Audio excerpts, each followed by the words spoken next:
정치 사회적으로 논란이 뜨거운 이슈에 대해 다양한 목소리를 들어보는 맞짱 토론 시간입니다. 오늘은 정부의 호르무즈 해협 독자 파병 결정을 평가해보고 앞으로의 과제도 집중적으로 짚어보겠습니다. 먼저 출연자들을 소개해드립니다. 제 오른쪽입니다. 김종대 정의당 의원 나오셨습니다. 네, 안녕하세요. 네, 안녕하십니까? 그리고 제 왼쪽입니다. 양욱 한남대 국방전략대학원 겸임 교수입니다. 안녕하십니까? 네, 어서 오십시오. 예. 지난 21일이었죠. 우리 정부는 아덴만에서 해적 퇴치 임무를 수행해오던 청해부대 작전 지역을 오만만과 페르시아만 일대까지 확대하는 방식으로 호르무즈 해협 독자 파병을 결정했습니다. 미국이 주도하는 호위 연합체에는 동참하지 않고 우리 선박과 국민을 보호하는 임무를 수행한다는 겁니다. 열흘 가까이 지났는데 평가는 계속해서 엇갈리고 있습니다. 미국과 이란, 양국과의 관계를 고려한 최선의 절충안이라는 평가도 있지만 위험하고 무리한 결정이었다는 지적도 나옵니다. 토론 시작하겠습니다. 네, 먼저 김종대 의원께 질문을 드리겠습니다. 어제 정의당 차원의 국회 토론회가 어제 열렸습니다. 네. 제목이 호르무즈 독자 파병은 국익에 부합하는가 뭐 이런 것이었고요. 네. 심상정 대표 지금이라도 파병을 철회해야 된다 이렇게 주장을 했는데 네. 그 의견, 그 생각은 변함이 없는 겁니까? 정의당 차원은? 아니 뭐 변함이 없으니까 토론회도 하고 그러는 건데 이건 독자 파병이라는 말은 이제 우리가 쓰는 말이에요. 네. 지금 여기 코너 제목도 그렇습니다. 국방부는 그런 말 안 씁니다. 작전 지역 확대라고 하죠. 그래서 이게 독자적인 또 다른 파병은 아니라 그러는데 엄연히 독자 파병이고 아덴만의 해적 퇴치와는 무관한 새로운 작전 임무를 부여받는 거거든요. 그런 면에서는 하나의 어떤 그 파병에 걸맞는 헌법 절차를 거쳤어야 되는데 전혀 그러질 않았고 또 왜 가는지 누구와 싸우는지 뭘 하러 가는지 이런 부분이 네. 전부 안개 속입니다. 그렇게 되니까 일단은 뭐 가장 위험하다고도 말할 수 있고 불확실하고 또 우리가 어떤 그 알지 못하는 해역에서 민감한 수역에서 어떤 그 또 알 수 없는 임무를 수행하는 그야말로 국민들에게 깜깜이 파병이에요. 그러니까 이런 것들 자체는 우리 파병의 어떤 그 절차와 목적에 부합되지 않는다. 그래서 국민 동의도 생략돼 있고 이런 점들의 문제점을 지적한 겁니다. 네, 국익에 부합하는가 뭐 이런 네. 질문으로 제목을 어제 토론을 정했었는데 뭐 결론은 부합하지 이기 않는다. 않는다는 것으로 냈죠. 알겠습니다. 양욱 교수님 예, 어떻게 평가하세요? 국익에 부합합니다. 예, 기본적으로 이 특히 호르무즈 해협 쪽은요, 그렇습니다. 전 세계적으로도 원유의 거의 한 30%가 그쪽을 통해서 나옵니다. 대한민국 같은 경우는요, 대한민국에 들어오는 이 석유의 거의 70%가 그쪽을 통해서 들어옵니다. 그래서 만약에 그쪽에서 사고가 일어난다, 어떤 정도냐면요, 거의 하루에 2척에서 3척씩 우리 국내에 이 선박들이 지나다니는데 만약에 우리 유조선이 여기서 공격을 당했다고 하면 국내 석유 공급의 차질이 곧바로 되고 그다음에 거의 뭐 곧바로 거의 국민들께서 피부로 느끼실 게 기름값이 확 뛸 겁니다. 자, 이런 부분들을 생각을 해봤을 때 그쪽 지역에서 그 위협이 무엇이든지 간에 그쪽 지역에 나가서 우리의 상선, 특히 유조선을 지키는 이 임무야말로 정말 대한민국이 가장 필요로 하는 임무다. 그리고 예전 같으면 우리가 그런 지역에 나가서 작전할 수 있는 해군 전력, 그러니까 뭐 수상함이라든가 이런 것들이 부족하고 그랬지만은 지금은 어느 정도 있기 때문에 그나마 한 척이라도 보내서 제대로 활동하게 한다면은 그럼 이건 대한민국의 어떤 이익을 지키는데 분명히 기여할 수 있다, 이렇게 말씀드릴 수가 있겠습니다. 네, 현재 국내로 들어오고 있는 원유의 70%가량이 이 호르무즈 해협을 통해서 들어오는 거잖아요. 예. 그렇기 때문에 우리가 독자 파병을 결정함으로써 원유가 예. 안정적으로 공급될 수 있는 길을 마련했다 이렇게 예. 보시는 거고 예. 그래서 국익에 부합된다는 의견이신데 예. 자, 김종대 의원님 네. 부합되지 않는다고 말씀을 하셨으니까 반론을 하셔야 될 것 같습니다. 자, 그 구축함 한 척이 호르무즈 해협이 망망대해입니다. 네. 해협은 좁지만 길이가 엄청 넓어요. 끝이 안 보입니다. 그런데 구축함 한 척으로 안전을 과연 도모할 수가 있느냐? 이거는 자율방범대원 한 명한테 서울시 안전 지키라는 얘기하고 똑같은 얘기예요. 저 구축함이 지금 그 독자적인 작전 능력이라고 해봤자 어떤 뭐 자체 방어도 골키퍼라 그래가지고 어떤 제한적인 방어 능력밖에 안 되고 저 뭐 군수 지원이 됩니까? 아니면 인근에서 뭐 병력 교대가 됩니까? 교대할 임무 전력이 있습니까? 아무것도 없어요. 작전 계획을 짤 수가 없습니다. 그다음에 교정 규칙이 있느냐?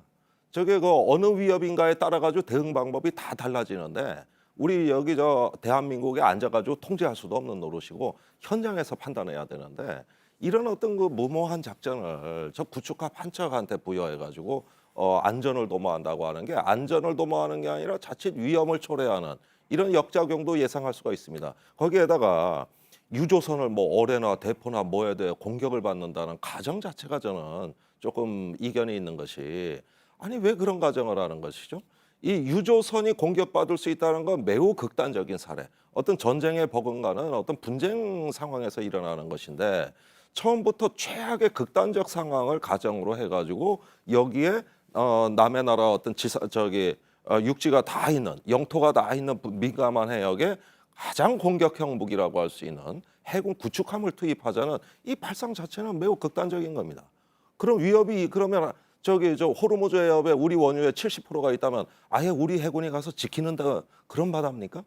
그것이 아니라 항해 자유가 보장되면 되는 공해상이면 되는 것이지 우리가 지켜야 될 뭐 저희가 NLL도 아니잖아요. 그런데 그걸 어떻게 지킵니까 우리가 가서. 그런 점에서는 오히려 이런 사고가 위험을 초래할 수도 있다는 사실도 고려해야 된다. 네, 미국과 이란의 긴장 관계가 유지되고 있는 상황이어서 네. 뭐 언제든지 돌발적인 뭐 분쟁이라든지 뭐 전투 상황이 벌어질 수도 있는 것 아니겠습니까? 이 부분은 어떻게 생각하세요? 아니 그러니까 그 유사시라는 것에 대한 너무 포괄적인 해석이 네. 저희로서는 감당하기가 어렵습니다.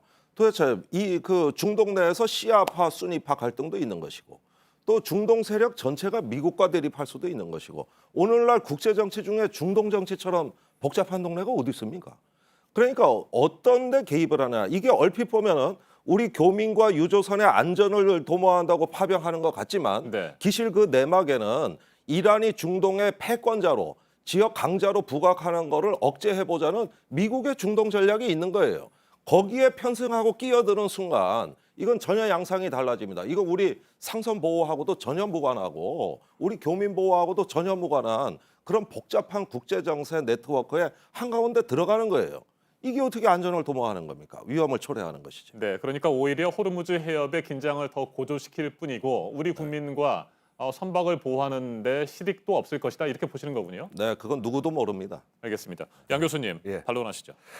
기본적으로 배 한 척으로 보내서 그걸 전부 막는다는 건 불가능한 일입니다. 그 지적은 굉장히 정확하십니다. 근데 사실상 이게 어떻게 되냐면요. 우리가 기존의 아덴만 지역에서 해적을 막을 때도 마찬가지인 것이 거기도 지역이 엄청나게 넓습니다. 그러니까 예를 들어서 아덴만의 한쪽 끝에서 다른 쪽 끝까지 이동하는데 거의 한 이틀 정도 네. 시간이 걸립니다. 이렇게 시간이 굉장히 걸리는 지역인데 그럼 그걸 우리가 혼자 하냐? 그렇지 않고 사실은 연합 해군에 우리가 참여를 해서 같이 하고 있습니다. 자, 이번에 우리 정부가 보낸 것은 어떻게 보냈냐면 독자 파병이라고 얘기하고 일단 보냈습니다. 보냈는데 사실상 실제 어떻게 되냐면요. 거기에 기존에 활동하고 있는 IMSC라고 그래서 호위 이제- 연합체입니다. 맞습니다. 미국이 주도하는. 미국 주도의 호위 연합체 여기에 사실상 협력을 해서 가는 그런 형식이 되는 겁니다. 근데 여기서 이제 아까 말씀하셨다시피 분명히 이란하고 우리 척져가지고 좋을 게 뭐가 있냐? 굉장히 정확하고 좋은 지적이고요. 바로 그런 부분을 위해서 우리 정부가 굉장히 어떻게 보면 좀 약간 묘수라고 얘기할 수 있을까? 아니면 그 좀 나름 굉장히 잘 해낸 것이 이거 뭐 우리가 그 곧바로 이렇게 뭐 연합해군 뭐 여기에 끼는 게 아니라 호위체 네. 끼는 것이 아니라 우리는 독자로 가겠다라고 일단 얘기를 한 겁니다. 이게 뭐냐면 실제 가면은 작전을 그렇게 절대 못 합니다. 실제로는 같이 다른 나라들과 협력을 하면서 하지만은 이제 이란에게 밝히는 거죠. 우리는 이란에게 적대를 하는 행위를 하기 위해서 들어간 것은 아니다. 네. 우리 선박이 어떤 알지 못하는 공격을 받아서 있을 그런 위협에 대응하기 위해서 가는 거다. 그다음에 이게 왜 위험하냐면요. 실제로 보면은요. 장전 한 6월 정도에 유조선이 2척이 피격이 됐어요. 그쪽 지역에서. 그래서 지금 이런 국가들이 가서 지킨다고 하는 것도 야, 이란이 잘못됐어. 이란을 공격할 거야라는 것이 아니라 그쪽 지역의 안정을 위협하는 누군가를 막기 위해서 가겠다라고 얘기를 하고 있는 겁니다. 그래서 이제 물론 이제 여기에 그렇다면 왜 지금은 이제 9개 국가거든요. 여기에 네. 참여하고 있는 게 저기는 그 우리 해적 막는 거는 3개 국가가 참여하고 있습니다. 그래서 분명히 이런 참여 국가 숫자의 차이가 의미하는 것은 분명히 저쪽 지역에 들어가서 뭔가 활동하고 그다음에 하는 것 자체가 국제 어떤 분쟁 상황 이런 거에 끼어드는 게 되는 것이 아니냐 그런 우려나 조심성이 있는 것은 다양한 얘기긴 합니다. 당연한 얘기긴 합니다만은 그럼에도 불구하고 우리는 그쪽 지역에 그만큼 많은 그 어떤 이익이 국익이 걸려 있기 때문에 그쪽에서 활동할 수밖에 없다라고 하는 어떤 이제 그런 고민들이 갈려 있다라는 것이죠. 그래서 기본적으로는 저도 의원님 말씀에 동의를 하는 것이 우리가 왜 함부로 들어가가지고 가서 군사작전 함부로 하면서 뭐 하면서 분쟁을 일으킬 필요는 없다. 100% 동의합니다. 근데 문제는 뭐냐면 우리가 분쟁을 일으키러 들어간 것이 아니라 거기에 있을지 모를 우리가 이란이라고 얘기한 것도 아니고요. 누군가 활동을 하는 어떤 테러 단체 공격일 수도 있고 이런 것들에 대해서 막기 위해서 들어가는 것이다. 라는 것을 사실은 독자 파병이라는 형식을 통해서 명백하게 밝히고 있다라는 것이죠. 알겠습니다. 여러 차례 말씀을 하셨습니다만 우리 정부로서는 뭐 미국뿐만 아니라 이란과의 관계도 신경을 써야 되기 때문에 이란을 적대시하는 것은 아니다라고 하는 입장을 계속해서 견지하고 또 전달하고 있습니다만 심상정 대표가 어제 얘기를 했던 것처럼 결국에는 이번 독자 파병이 이란을 자극할 가능성이 높은 것 아니겠느냐라는 이란이 지적 계속 반대하고 나오고 있어요. 있거든요. 대놓고 네. 반대하고 있고요. 이게 이란하고 싸우러 가는 거 아니라 그러지만 그럼 대문 앞에 어떤 사람이 기관총 들고 얼씬거리면 그거 좋아할 나라 아무것도 없습니다. 자, 이게 중동 분쟁에 끼어들고 안 끼어들고 우리가 통제할 수 있는 사항이 아니에요. 우리 유조선이 있다고 해가지고 그걸 빌미로 해서 군사학에서 구축하면 누구나 공격무기라고 돼 있는데 과거 우리 파병은 사실은 어느 한 지역 방어만 하는 방어부대를 위주로 편성했다면 저건 아닙니다. 기동성 있는 공격무기예요. 그 다음에 그 독자 파병이 이제 묘수라고도 하는데 지적에는 제가 그 배경은 이해가 갑니다. 아무래도 큰 국익이 걸려 있으니까. 근데 일본도 그런 식으로 했는데 일본은 외교적 노력을 굉장히 기울였어요. 아베 총리가 이란을 방문했잖아요. 또 이란 대통령이 일본을 방문했잖아요. 이렇게 외교적으로 굉장히 국익을 도모하기 위한 다차원적인 활동을 해놓고 거기에 소극적으로 해상 자위대가 호르무즈 입구에 제한적 작전을 하고 있는 겁니다. 근데 우리는 뭐냐? 어떤 노력했습니까? 안 했어요. 우리가 이란하고는 겨우 외교 관계 정도 수립하고 있지 이렇게 뭐 총리가 이란에 가고 일본처럼 그런 어떤 다차원적인 외교를 한 것도 아닙니다. 그런 상태에서 파병만 한 거예요. 그렇다면은 전달되는 메시지가 아무래도 일본하고는 다르겠죠. 그런 여러 가지 어떤 상황을 봤을 때 이게 균형적으로 외교와 경제와 군사가 같이 종합적으로 작동이 되는 하나의 국익을 도모하는 활동이라면 저는 재고할 여지가 있다고 봅니다. 우리 의견도 한번 재검토할 의사가 있습니다. 그러나 뜬금없는 파병이에요. 그것도 안 하겠다고 신중하게 하겠다고 해놓고 외교부 장관이 샌프란시스코 가서 미 국무부 장관 만나고 돌아와서 또 안보실장이 미국 가서 트럼프 대통령 만나고 와서 긴급히 NSC 조집해가지고 전격적으로 결정을 한 겁니다. 그러니까 이런 신용내기, 뭔가 미국의 어떤 그 압박에 대해 가지고 어느 정도 성의를 보여준다는 식으로 이게 결정이 된 거지. 이게 어떻게 우리 국익을 놓고 뽑은 계산서입니까? 그런 점에서는 결정 과정, 또 그 결정의 어떤 절차, 그다음에 이것을 통해서 우리가 기대할 수 있는 효과, 모든 것이 다 안개 속이고 그런 점에서 정상적 논의가 아니다. 국군 파병의 역사에서 파병을 먼저 결정하고 그 다음에 임무를 찾는 이런 이상한 파병은 이번 건밖에 없습니다. 대부분 준비를 철저히 해놓고 그 다음에 결정을 하지. 이렇게 파병 자체부터 결정해놓고 그 차차 임무를 따져보고 어디가 테러인가 어디가 위협이 발생하는가를 보겠다. 이런 엉터리 파병이 어디 있습니까? 네, 우리의 독자 파병 결정이 나온 직후에 미국에서는 환영하는 입장을 환영하겠죠. 여러 곳에서 나타냈습니다. 네. 실제로 미국과의 관계에 있어서는 그래도 독자 파병이 도움이 되지 않겠느냐라는 그러니까 이 분석에 파병을 대해서는 어떻게 통해서 생각하세요? 무슨 방위비 분담금이다, 뭐 북핵 문제다 이런 걸 막후 거래라고 흥정을 하는 듯한 이야기가 많이 나오는데 그건 정말 적절치 않은 사고입니다. 이런 파병은 거래 대상이 아니라 그 자체로 판단해야 될 사항이죠. 왜 여기에 다른 대의 명분이 나오고 막후 흥정 거래가 나옵니까? 그거는 적절하게 국가의 품격을 떨어뜨리는 얘기라고 생각이 되고 우선 미국이 그런 사고방식을 싫어합니다. 굉장히 그런 것들은 뭔가 부도덕하고 굉장히 있을 수 없는 그런 잘못 접근했다가 망신당하기 딱 좋은 그런 접근법이라고 하죠. 알겠습니다. 미국과의 관계를 고려한 독자 파병 결정이었다. 이 부분은 뭐 부인할 수 없는 상황인 것 같고요. 겉으로는 우리의 선박과 우리 국민을 보호하기 위한 것이라고 했습니다만 또 하나 우리가 생각을 해야 될 부분이 실제로 호르무즈 해협에 파병된 우리 군인 300여 명 아니겠습니까? 예. 군 장병들의 안전 문제인데 예. 아덴만에서 활동할 때는 뭐 소총 정도를 가지고 있는 해적들을 상대했다고 한다면 예. 지금은 예. 이란의 혁명 수비대를 상대해야 되는 것 아니겠습니까? 중동 지역에서도 뭐 최강이라고 불리는 혁명 예. 수비대인데 이건 어떻게 생각하십니까? 기본적으로 지금 일단 우리가 이란하고 전쟁하러 가는 것이 아닙니다. 그거는 정말 명백하게 말씀을 드려야 되겠습니다. 지금 기본적으로 얘기를 하는 것이 뭐냐면 지금 이 호위 연합체가 구성이 된 것 자체가 그쪽 해당 지역에서 원인을 알 수 없는 공격을 통해서 유조선이든 선박들이 공격을 당하기 때문에 이걸 막기 위해서 가는 것이고요. 자, 그래서 우리가 이것을 이란하고 전쟁하기 위해서 가는 것이 아니다. 이걸 일단 먼저 전제로 말씀을 드리고요. 그런 상황 하에서 이런 어떤 예상하지 못하는 공격을 가할 수 있는 뭐 테러 집단 혹은 준군사 조직 이것에 대한 대응 능력이라고 한다면은 한 척만으로는 분명히 부족할 수 있겠습니다만은 그 기존의 연합 그 호위체와 잘 협력을 하는 과정에서 해 나간다고 한다면 분명히 도움이 될 수 있다. 그다음에 기본적으로 그걸 그쪽 지역에서 막 활동하고 거기에 막 가 있는 것이 배가 움직이는 것을 옆에서 같이 따라다니는 것이 중요한 것이 아니라 그쪽에 전진 배치하는 것이 굉장히 중요하다는 것입니다. 무슨 말씀인고 하니 우리 이전에 아덴만 여명 작전을 혹시 기억하십니까? 3호 주올리호가 납치됐던 그때도 만약에 우리 해군 함정이 해당 지역에 없었다라고 한다면 구조작전, 구출작전을 인질구출작전을 생각조차 할 수 없었을 겁니다. 그런데 그렇게 전진 배치를 해놓음으로써 해외에서 대한민국 국민과 대한민국의 재산을 지킨 그런 사례를 만든 것이거든요. 그래서 지금 사실 현 정부에서 그러한 노력들 굉장히 많이 해오고 있지 않습니까? 네. 그래서 그런 맥락에서 우리가 이걸 바라봐야 되는 것이 아닌가 이렇게 말씀을 드리고 싶습니다. 네, 정경도 국방부 장관도 미국과 이란이 무력 충돌을 하게 될 경우에도 우리 청해부대는 개입하지 않을 것이라는 얘기를 하긴 했습니다. 우리 군 장병들의 안전은 문제는 없다고 보십니까? 이거 정말 좀 현실을 제대로 봤으면 좋겠는데요. 이 호르무즈 페르시아만에 이르는 해역이 과연 우리가 아는 지역이냐에 대해 저는 질문을 하고 싶어요. 지금 이란이 문제가 아니라 친이란 세력.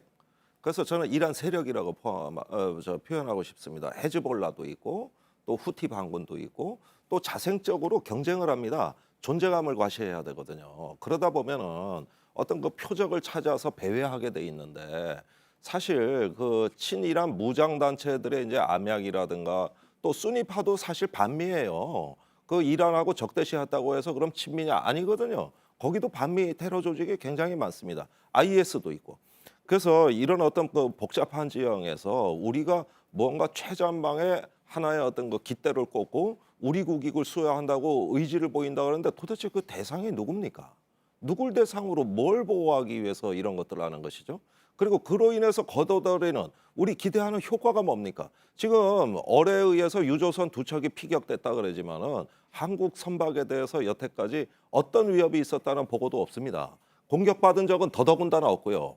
그러는데 처음부터 매우 나쁜 가정을 들이대서 아주 극단적이고 나쁜 가정을 들이대서 누구로부터 무엇을 지킨다는 것이 목적이 불분명한 군사 행동이 가해졌을 때 그 역풍은 우리가 감당하기가 어렵습니다. 이것도 기후라고 하면은 제가 할 말이 없습니다만은 모름지기 군사 행동이라는 것은 철저한 구상과 계획도 필요하지만은 가장 중요한 건 목적이 분명해야 돼요. 저는 그걸 모르겠어요. 아무리 따져봐도 그런 합리성이 존재하지 네. 않습니다. 그런 점에서 우리가 국제 호위 함대하고 연합 작전을 한다고 합니다만은 정부가 굳이 이걸 독자적인 작전이라고 이야기한 것은 그것이 아니라는 이야기를 계속해 온 겁니다. 그렇다면 저는 정부가 답을 해야 된다고 봐요. 이것을 혼자 작전할 수 없다. 그럼 연합 호위 함대하고 하는 거냐? 그건 또 아니라는데 그러면 도대체 왜 간 거냐? 모든 게 딜레마에 빠져 설명이 불가능한 상황이 되는 거거든요. 이걸 이란이 다 보고 있다는 사실도 우리는 알아야 됩니다. 여러 차례 대사를 통해서 우려 사항이 전달되고 있습니다. 그렇다면 굳이 군사 행동을 강행할 것이 아니라 더 많은 외교, 더 많은 설명, 더 많은 이해가 필요한 지금은 그런 회색지대 아닙니까? 네. 여기에서 왜 이런 결행을 하는 것이죠? 네, 김종대 의원님 토론 초반에 이런 얘기를 하셨어요. 작전 계획이라든지 교전 수칙도 마련되지 않은 상태에서 독자 파병이 결정됐다. 네. 그렇다면 지금이라도 작전 계획이라든지 교전 수칙, 우리 장병들의 안전을 위한 뭐 여러 가지 뭐 매뉴얼들을 좀 완비하고 파병이 계속 유지돼야 된다고 보십니까? 아니면 아예 철회돼야 된다. 이렇게 뭐 결론적으로 말씀하시겠습니까? 아니 이왕 간다면 네. 군대는 자위권은 행사해야 되겠죠. 그러지 않으면 군대가 아닌 것이죠. 차라리 그냥 민간 선박 보내는 게 낫습니다. 그럴 바엔. 그러니까 군대가 가면 필연적으로 자위권을 행사하게 돼 있고 그 자위권을 행사하는 거 현장 지휘관이 결정하는 거예요. 우리가 사전에 어떤 교정 규칙을 주고 싶어도 줄 수가 없습니다. 알아야 주죠. 그러니까 저런 상황에서 그 함장의 한 명의 지휘관의 판단에 국익 전체를 의존해야 되는 이런 어떤 그 통제 불가능한 상황이 있을 수도 있는 거다. 이런 점들이 아주 난해함으로 복잡함으로 다가오는 것이죠. 네. 그럼에도 불구하고 지금이라도 독자 파병을 처리하는 것이 맞다. 이게 이제 정의당의 원칙적인 입장이고요. 아니 사실 이왕 독자 파병을 네. 저렇게 한다면은 저렇게 해놓고 안 가도 돼요. 이미 가 있지 안 가버리면 않습니까? 되는 거예요. 아덴만에 있습니다. 아직까지는. 호르무즈 저 페르시아만까지 들어간 게 아니에요. 그러니까 그런 점에서 외교적 수단으로 하면은 되는 것이지 실제 군사적 행동은 정말 신중하셔야 된다. 이건 제가 정말 이 정부를 위해서 정말 이 국익을 위해서 드리는 고언이자 조언입니다. 네, 양 교수님. 네. 지금 파병 철회를 하는 것은 뭐 당연히 어렵다고 보시겠죠? 예. 네. 당연히 어렵고요. 그다음에 기본적으로 저는 이렇게 생각을 합니다. 이제 의원님이 말씀하시는 그런 걱정 충분히 이해를 합니다. 뭐 어떻게 국가가 정해놓은 틀이나 이런 것에서 벗어나서 혹시 현장에서의 우발적 행동에 의해서 뭔가 일이 일어나고 잘못될 수 있지 않겠냐. 그럴 가능성 전혀 배제할 수 없습니다. 그런데 저는 한 가지 우리가 생각해야 될 것이요. 자, 기본적으로 우리가 한 국가가 군대를 가지고 이를 활용한다라고 하는 것은 그러한 모든 상황에 대응하기 위해서 활용을 하는 것이지 뭐 가지고 있고 우리가 보여주고 과시하기 위해서만 이걸 갖고 있는 것이 아니다. 자, 그다음에 거기 나와 있는 어떤 그런 함장의 판단들이나 이런 것들이 굉장히 중요하고 우리는 그걸 믿고 맡길 수 있어야 된다. 그리고 맡길 수 있는 사람을 거기 지휘관으로 보내야 된다라고 하는 것이 왜냐하면 그 판단을 만약에 이 대한민국 땅 안에서 여기서 결정을 내려가지고 해서 어떻게 해라 저렇게 얘기한다? 현장에서 사람이 죽습니다. 되려 현장에서 제대로 된 지휘관을 보내서 그 지휘관이 현장에서 파악을 잘 해가지고 해서 대응을 할 때 거기 있는 장병들도 살고 대한민국의 이익도 지켜줄 수 있다 이렇게 말씀을 드릴 수가 있습니다. 그래서 자, 기본적으로 어떤 지침을 주고 거기에 대해서 잘 갈 수 있게 어떤 정책적 방향성을 제시해 주는 거 당연히 정치권이 해주셔야 될 일이고요. 그 부분에 대해서는 누구도 거기에 대해서 토를 달질 않을 것입니다. 근데 다만 임무를 던져주고 난 다음에는 믿어야 된다. 믿지 않을 것이라면 임무를 주지 말아라. 그리고 기본적으로 믿지 않으면 우리가 총을 줄 수 없지 않는 거 아니겠습니까? 그래서 기본적으로 그러한 믿음을 바탕으로 해서 그다음에 그런 믿음이 지켜질 수 있도록 정책적 방향을 잘 정해주시는 것은 정치권이 하실 일이다. 이렇게 말씀을 올리고 싶습니다. 알겠습니다. 청해부대 호르무즈 해협 독자 파병이 결정되기 전에도 찬반 논쟁은 뜨거웠습니다. 그런데 결정 이후에도 그 논란은 계속되고 있는 것 같습니다. 문제점들도 뭐 여러 지적이 되고 있고요. 그런 부분들 보완을 하고 또 대책들이 필요하다면 마련을 해야 될 것으로 보입니다. 맞짱 토론 오늘 여기서 마무리하도록 하겠습니다. 김종대 정의당 의원, 양욱 한남대 국방전략대학원 겸임 교수와 함께했습니다. 토론 잘 들었습니다. 감사합니다. 감사합니다.